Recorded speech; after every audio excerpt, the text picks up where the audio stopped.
boa tarde. Seja muito bem-vindo, seja muito bem-vinda. O ICL Urgente está começando nesta tarde de quinta-feira, dia 29 de janeiro de 2026, aqui na companhia do ICL Urgente. Você fica por dentro de todas as notícias do Brasil e do mundo, com análise a quente na sua programação do ICL. Ao meu lado, nessa semana, Laura Couto, como sempre, no ICL Urgente. Boa tarde, querida. Boa tarde, Gabi. Boa tarde para você que está nos assistindo pelos canais do Instituto Conhecimento e Liberta e Eduardo Moreira no YouTube e também pelos nossos canais parceiros. Aproveita, deixa seu like, se inscreve aqui no nosso canal e comenta no chat de onde você está assistindo o ICL Urgente. Vamos lá, Gabi. Bora, Laura. Comenta. Eu tô aqui de olho no nosso chat e já começo este programa te contando que teve atualização naquela história lá do Tarcísio de Freitas, governador de São Paulo, do vou ver e te aviso que ele deu para o Jair Bolsonaro na Papudinha. Então você tem a manchete aqui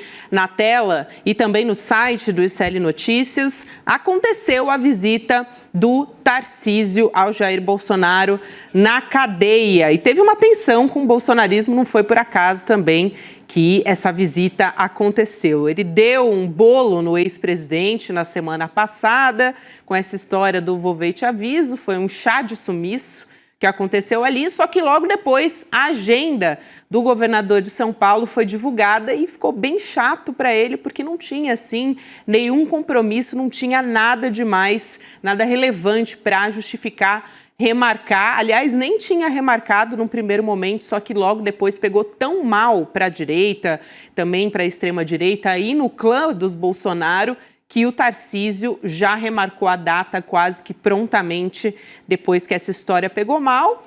Então, ele remarcou a data e foi visitar o padrinho político na cadeia. A Laura Couto conta como é que foi essa visita. Laura. Gabi, o governador de São Paulo, Tarcísio de Freitas, chegou ao complexo da Papuda por volta das 11 horas da manhã. E como você falou, a visita já tinha sido marcada na semana passada, mas foi adiada pelo próprio Tarcísio, que alegou ter compromissos de razão pessoal, Gabi. Mesmo assim, a expectativa desse encontro era positiva. Isso porque a visita deve virar a página em relação aos desentendimentos recentes entre a direita bolsonarista e a direita centrão bolsonarista, né, Gabi? O encontro também selou o compromisso do Tarcísio em apoiar o Flávio aí para candidato à presidência, algo que ele já tinha dito publicamente, embora tenham permanecido algumas reclamações de que o governador de São Paulo não embarcou de verdade na campanha do Filho 01 do Bolsonaro. Além disso, os bolsonaristas esperam que o Jair defina o papel do Tarcísio na eleição, seja como palanque aí do Flávio em São Paulo, ou articulador político junto a outras legendas do Centrão, Gabi. Vale lembrar que esse encontro é o primeiro entre os dois, desde que o Jair Bolsonaro escolheu o Flávio para disputar as eleições contra o Lula agora em outubro.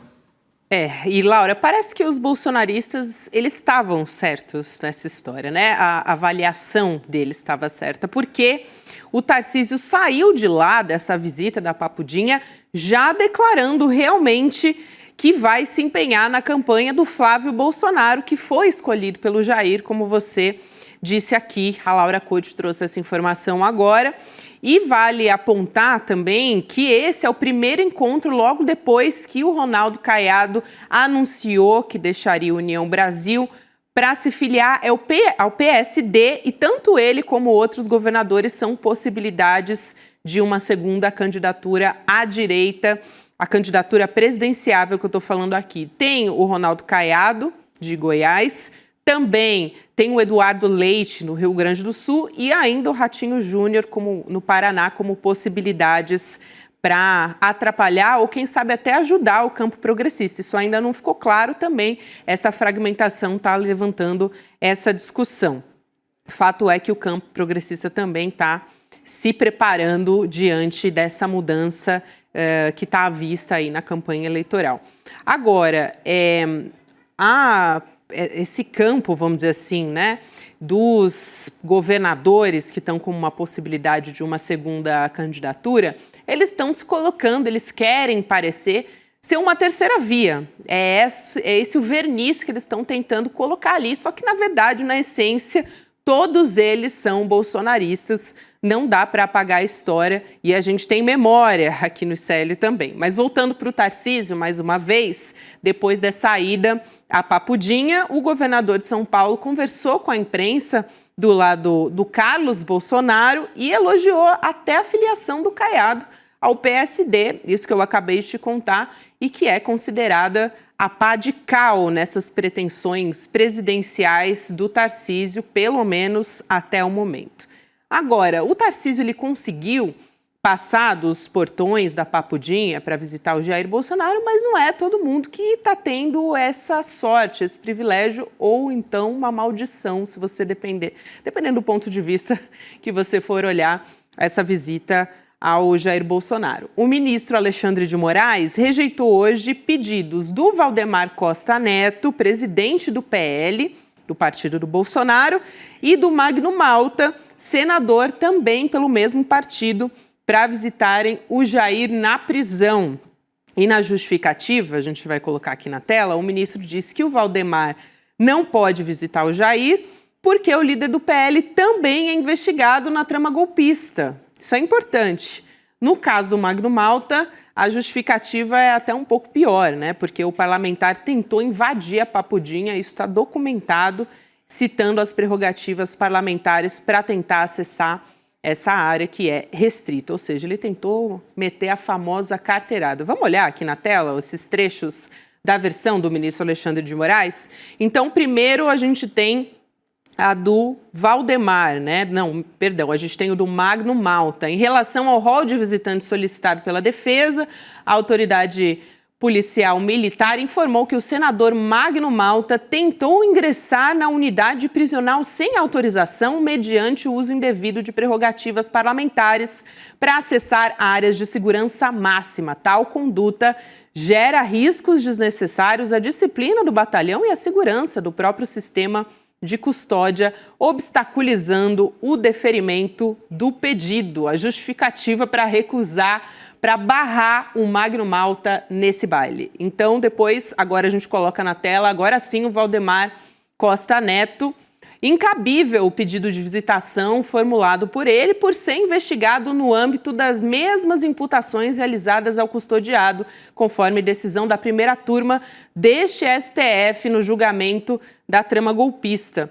E aqui, gente, é importante fazer essa observação porque a PGR não tinha indiciado, num primeiro momento, o Valdemar Costa Neto. Vocês vão se lembrar disso na trama golpista, só que o próprio Alexandre de Moraes, como ele diz na decisão que estava aqui na tela, foi quem voltou a incluir o nome do presidente do PL nessa história durante o julgamento que acabou condenando o Jair Bolsonaro e os demais réus, demais condenados, na verdade. Bom, antes de visitar o Jair, o Tarcísio se encontrou com outro membro da família do Bolsonaro nessa história, o Carlos, o ex-vereador. Foi recebido no Palácio dos Bandeirantes ontem à tarde, um encontro que estava fora da agenda oficial dos dois, não sei porquê, mas a Laura tem mais informações sobre essa visita. Nas redes sociais, o Carlos Bolsonaro informou que consultou os familiares dele, ou seja, o pai e os irmãos, antes de ir para São Paulo, a fim de garantir que não havia aí nenhum problema em visitar o governador. A relação do Tarcísio e da família Bolsonaro ficou estremecida quando o governador de São Paulo desmarcou uma visita ao ex-presidente na Papudinha na semana passada, como a gente comentou aqui no começo do programa, né, Gabi? No X, o Carlos disse que o objetivo do almoço foi dar um abraço no eterno ministro, se referindo aí ao Tarcísio. E aí, na mesma publicação, o Tarcísio respondeu que o vereador tem crédito permanente de amizade e respeito com ele. Vale lembrar aqui que, recentemente, o Tarcísio afirmou que recusaria um eventual pedido do ex-presidente para assumir a corrida ao Planalto e disse que é muito tranquilo para ele dizer não, Gabi. Só que nem sempre esse clima de amizade foi amistoso desse jeito, né? Quero lembrar aqui, a gente falou que no ICL a gente tem memória, aqui no ICL Notícias, em agosto do ano passado, o Carlos Bolsonaro fez uma publicação nas redes sociais que não foi nada num tom amistoso assim.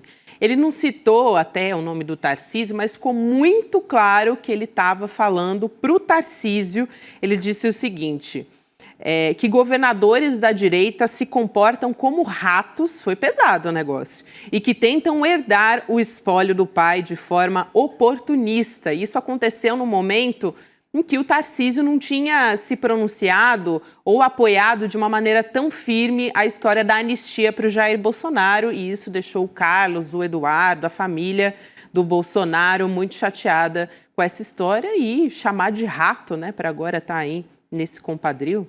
Curioso. Bom, falando em golpistas, o governo brasileiro formalizou o pedido de extradição do ex-deputado federal Alexandre Ramagem, que fugiu em setembro do ano passado para os Estados Unidos, depois que ele foi condenado a 16 anos de prisão na trama golpista, inclusive no mesmo núcleo que o Jair Bolsonaro. Esse pedido de extradição, ele reúne ali informações essenciais, como, por exemplo, a localização do ex-deputado, a discussão, ou melhor, a descrição de todos os fatos que levaram a essa condenação também na trama golpista, e a expectativa é que isso facilite o envio do Ramagem para o Brasil no fim das contas. E eu lembro aqui que ele chegou, o Ramagem, a debochar da justiça quando ele estava para ser condenado, foi para os Estados Unidos, até uma reportagem, que foi a reportagem do Platô BR, foi o primeiro a divulgar a fotografia do Ramagem lá nos Estados Unidos, foi uma denúncia que foi feita.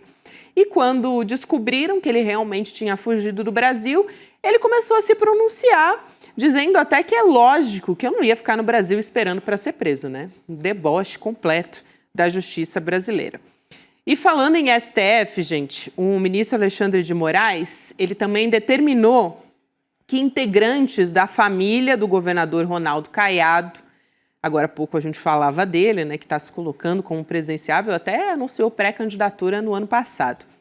Mas a decisão é para os integrantes da família dele, que eles desocupem a região quilombola da Antinha de Baixo, na cidade de Santo Antônio do Descoberto, em Goiás. Até essa não é a primeira vez que o STF atua sobre essa situação. Em outubro do ano passado, portanto, em 2025, o STF concedeu à população da Antinha o direito de seguir morando na região e 3 meses depois, pessoas ligadas ali ao Breno e ao Murilo Caiado, que são primos do governador, continuaram derrubando casas, amedrontando moradores. Foram feitas denúncias a respeito disso. Nessa decisão, o Alexandre de Moraes intimou a Procuradoria-Geral da República a solicitar informações em 15 dias sobre um eventual descumprimento dessa ordem judicial. E isso aqui também é sobre eleições, tá, gente? Porque a família Caiado, para você que não sabe, funciona quase como uma oligarquia.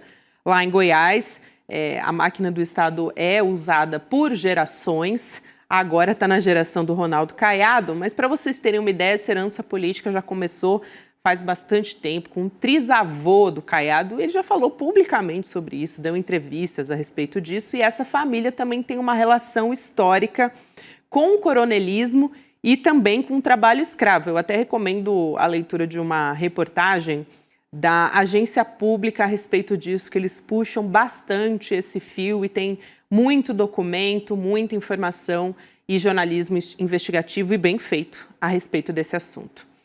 Vamos para o caso Master agora, pessoal, trazer mais atualizações a respeito disso. Pela primeira vez desde acatar o caso, o ministro do STF, Dias Toffoli, deu explicações sobre as investigações do Master. Isso é inédito, né, Laura Couto?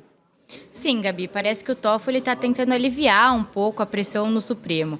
Numa nota longa emitida pelo gabinete do ministro, o Toffoli disse o seguinte: em todos os âmbitos, as investigações continuam a ser realizadas normalmente e de forma regular, sem prejuízo da apuração dos fatos, mantidos os sigilos necessários em razão das diligências ainda em andamento, Gabi. O texto termina comentando que, encerradas as investigações, vai ser possível examinar os casos para uma eventual remessa às instâncias ordinárias, ou seja, Gabi, sinalizando aqui que o caso pode ir para a primeira instância. Agora, o Toffoli não comentou nenhuma das notícias sobre as ligações das pessoas da família dele com o resort Itaiaia. Vale lembrar que esse resort está no centro das investigações do Master e essas investigações apontam que um fundo de investimentos da REAG e o próprio cunhado do Vorcaro injetaram dinheiro no empreendimento da família Toffoli, Gabi.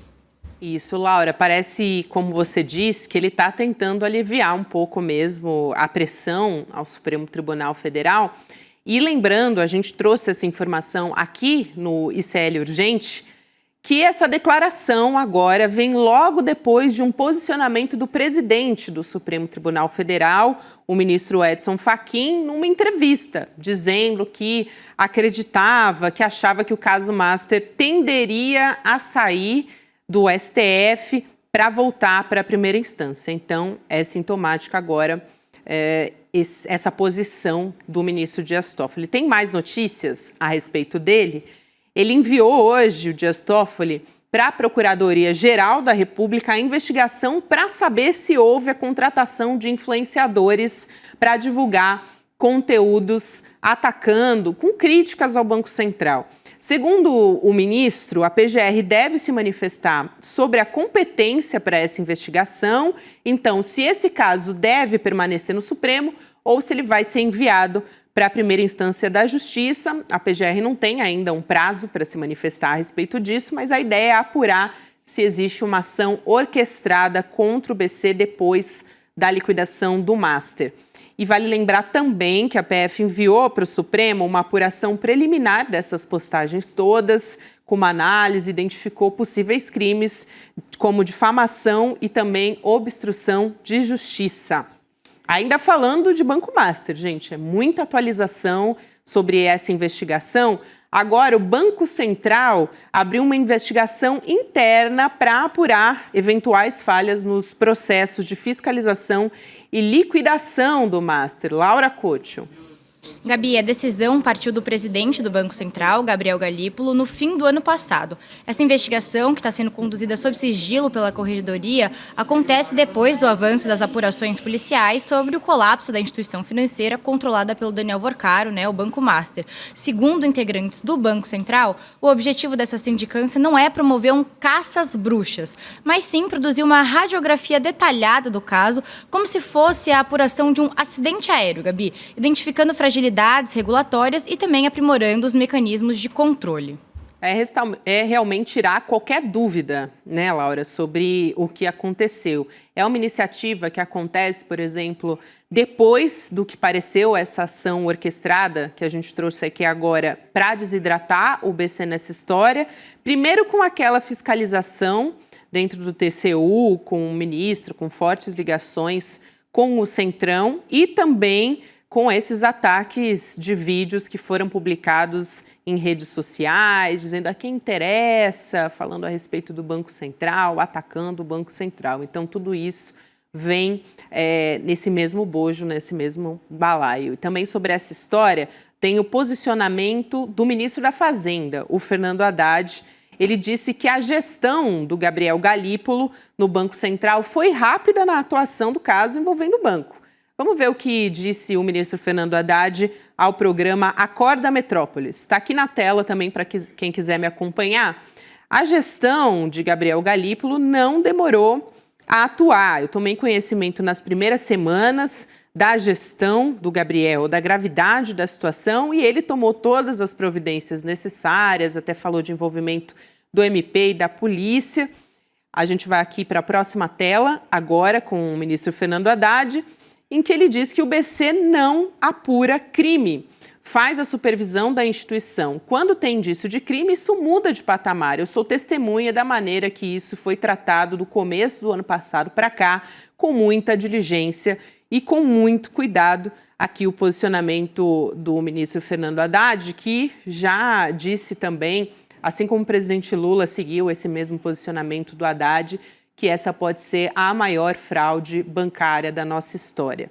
A Laura também tem mais destaque sobre essa entrevista do ministro Fernando Haddad. Laura. Gabi, o Fernando Haddad reforçou que vai deixar o Ministério da Fazenda. O ministro, inclusive, já conversou com o presidente Lula sobre a saída da pasta, que está agendada para o mês de fevereiro, mas ainda sem data exata, Gabi. Nessa mesma entrevista ao programa Acorda Metrópolis, que você citou, o Haddad afirmou que a escolha do sucessor cabe ao presidente Lula e ele também evitou confirmar se vai ser substituído pelo atual secretário executivo da pasta, que é o Dário Durigan, Gabi. Além disso, o Haddad não disse se vai disputar uma vaga ao Senado ou ao governo de São Paulo, mas se colocou à disposição para ajudar na formulação da campanha para a reeleição do Lula. Laura, essa questão do ministro Fernando Haddad, que vai deixar o Ministério da Fazenda em breve para se jogar de fato na campanha do presidente Lula, também tem sido colocada ali nos bastidores como o presidente Lula está insistindo internamente no nome do Fernando Haddad para o governo de São Paulo. Ele tem repetido muito entre os aliados dele, quem está fazendo toda essa gestão da campanha do presidente Lula, que ele não pode errar em São Paulo. Por quê? Tem o nome do Tarcísio, que até o momento, pelo menos, Tarcísio é o nome da direita que vai se candidatar para se reeleger em São Paulo, e o presidente Lula quer um nome com potencial para disputar o segundo turno junto com o Tarcísio. Então, se o atual governador eventualmente consegue se reeleger num primeiro turno, a direita acaba ganhando tempo, né? Ele começaria o segundo turno também com um impulso eleitoral muito importante em São Paulo. Então, a ideia do presidente Lula é mostrar que a base dele está forte em São Paulo e ganhar esse fôlego num segundo turno. Até tem o nome da ministra Simone Tebet, importante lembrar disso. Ela já tem sido tida, né, até publicamente, na verdade, como um nome forte para disputar em São Paulo, como senadora principalmente. Então, a ministra Simone Tebet, que é o braço direito também, vamos dizer assim, do Fernando Haddad, também é um nome forte que está sendo colocado em São Paulo num primeiro momento, mas, por enquanto, essa acomodação está ainda no campo, vamos dizer, das análises, mas o Fernando Haddad ainda é cotado, ele não quer sair nos bastidores, é isso que ele diz, mas o presidente Lula ainda insiste no nome dele para o governo de São Paulo e também já olhando para 2030, né? Porque é importante já pensar nos quadros progressistas, então, para quem vai assumir o posto do presidente Lula lá em 2030. Falando nele, pessoal, o presidente Lula foi para um hospital particular em Brasília na manhã de hoje para realizar exames pré-operatórios, para uma cirurgia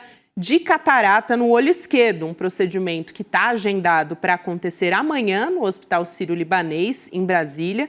E essa é uma cirurgia de baixa complexidade, então, que já estava prevista para acontecer. O presidente Lula deve ser liberado amanhã mesmo, vai passar o resto do dia de hoje cumprindo agendas na Granja do Torto, que é a Casa de Campo da Presidência da República, e amanhã a gente traz mais informações sobre o decorrer dessa cirurgia conforme ela for acontecendo.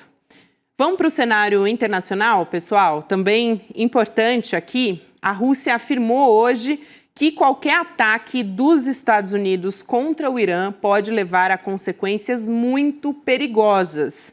Esse comentário foi feito pelo porta-voz do Kremlin, o Dmitry Peskov, um dia depois que o Donald Trump ameaçou o Irã a se sentar à mesa de negociações e chegar a um acordo sobre as armas nucleares ou enfrentar um possível ataque estadunidense. Essa não é a primeira, acho que nem a segunda ameaça do governo e do próprio Donald Trump contra o Irã e contra qualquer outro país. Mas, questionado por jornalistas sobre essas declarações, o Peskov pediu moderação de ambos os lados para que não haja uso da força. Então, a situação toda está num clima um pouco mais de Guerra Fria. Tem a questão das taxas que o Trump anunciou aos países que continuarem relações comerciais com o Irã, justamente para tentar sufocar a economia do país. Mas, Laura, estava falando aqui sobre diplomacia, sobre esse posicionamento do governo Donald Trump. Não é a primeira vez que ele demonstra que ele não está nem aí para a opinião dos outros países, muito menos para a diplomacia, né? Gabi, para surpresa de 0 pessoas, né? O presidente dos Estados Unidos só faz o que quer.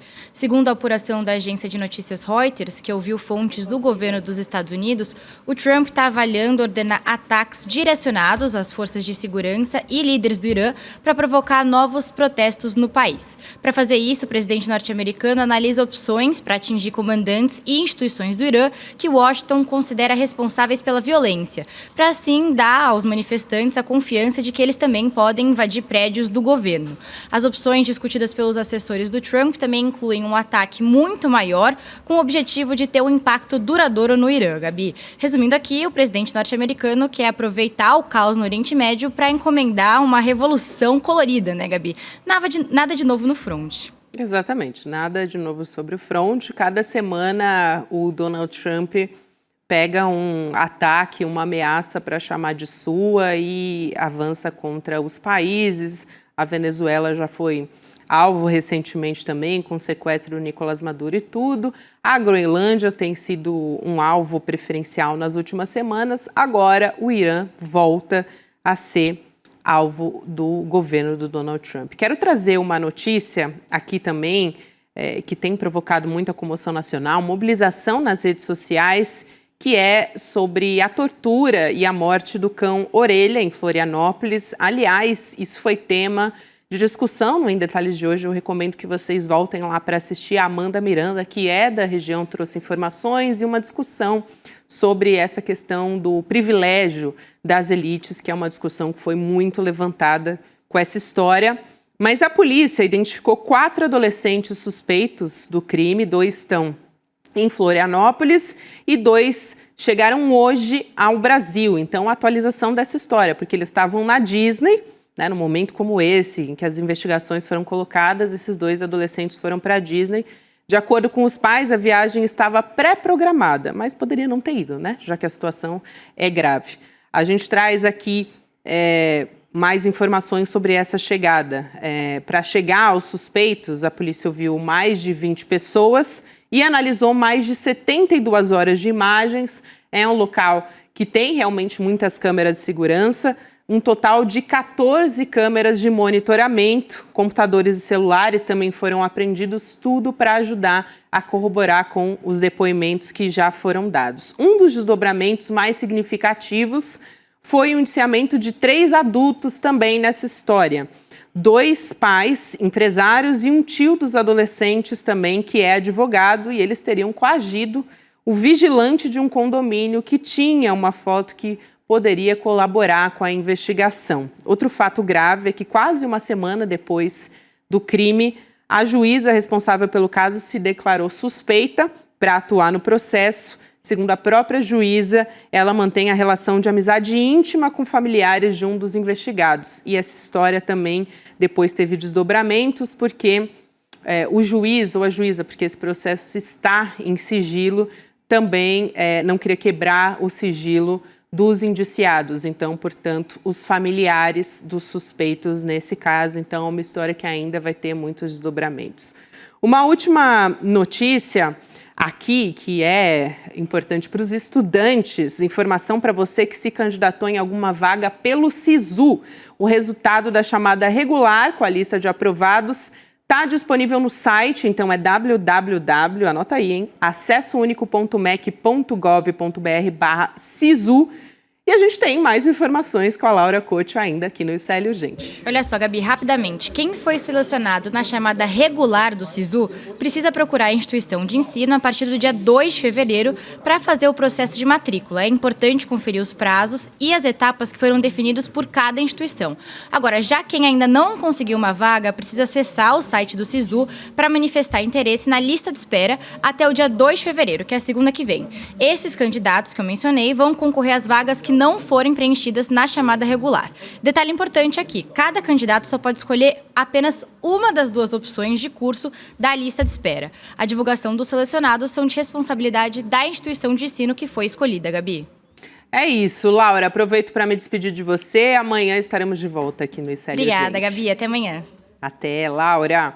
E convidar você, hoje é quinta-feira, um dia especial para a gente aqui no ICL, porque tem um mapa da mina. É hoje que vai acontecer essa previsão anual, logo no começo do ano. O Eduardo Moreira traz as previsões, por exemplo, para juros, também para as principais bolsas do mundo, dólar, tudo isso vai estar nesse conteúdo especial que o Eduardo Moreira preparou aqui, com o suporte de Débora Maganha, que, aliás, já vi, está na redação preparando com muito cuidado esse conteúdo para você poder sentir segurança, saber onde você vai investir o seu dinheiro e também, claro, para não cair em fraudes. A gente tem noticiado aqui o que é uma das fraudes, ou talvez uma das maiores fraudes da nossa história, que é a do Banco Master. Então, vai lá em iclurgente.com.br, dá tempo, vai ser às 8 horas da noite.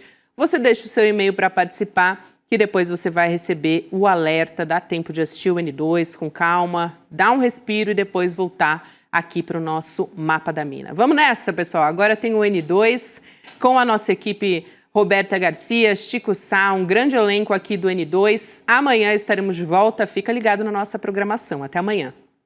É hoje, 29 de janeiro, às 8 horas. O dia do nosso evento de finanças, economia e mercados mais importante do ano, o Mapa da Mina. Vai acontecer às 8 horas da noite, ele é gratuito e se você já está inscrito, 1 hora antes do evento vai chegar no e-mail que você se inscreveu e no grupo de WhatsApp que você está fazendo parte também, o link para você poder participar.